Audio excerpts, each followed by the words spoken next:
तो ये हमारे पास दो लेंस हैं।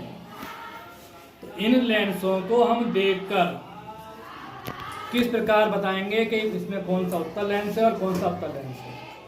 तो इसकी तीन पहचानें हैं। पहली पहचान तो मैंने बताई थी आपको कि इसको हम छूकर देखेंगे तो ये बीच में मोटा है और किनारों पर है पतला। इसका मतलब ये हुआ कि ये हमारा उत्तल लेंस है। दूसरी पहचान के पास ले जाएंगे तो इसमें अक्षर हमको बड़े दिखाई देंगे, बड़े।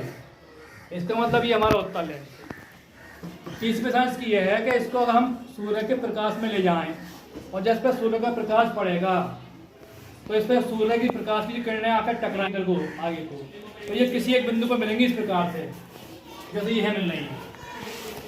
ये हमारे सूर्य का प्रकाश आ रहा है, किरणें हैं, और ये यहाँ एक बिंदु पर मिल रही हैं। इसका मतलब ये हमारा उत्तल लेंस है। और जो उत्तल लेंस होता है उसकी फोकल दूरी धनात्मक होती है। क्या होती है? धनात्मक होती है। अब देखिए हमारे पास एक लेंस और है। इसकी ये जो लेंस है ये बीच में पतला है और ये किनारों पर मोटा है। इसका मतलब ये हमारा अवतल लेंस है। दूसरी पहचान इसकी ये लिखे हुए के पास ले जाएंगे तो इससे जैसे लिखे हुए कैसे दिखाई देंगे, अक्षर हमारे बड़े दिखाई नहीं देंगे। इसका मतलब ये हमारा अवतल लेंस है।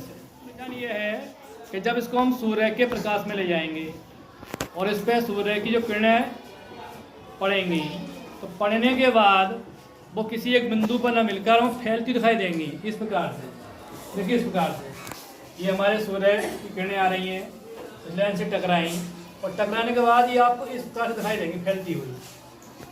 तो अगर कोई लेंस किसी किरणों को फैला रहा है तो वो है अवतल लेंस, और अगर कोई लेंस किरणों को किसी एक बिंदु पर इकट्ठा कर रहा है तो वो हमारा उत्तल लेंस है। इसकी ये पहचान है। ठीक है। अब देखिए हमारे पास ये दो दर्पण और हैं। दर्पण कितने दर्पण हैं? दो। ये दो दर्पण हैं।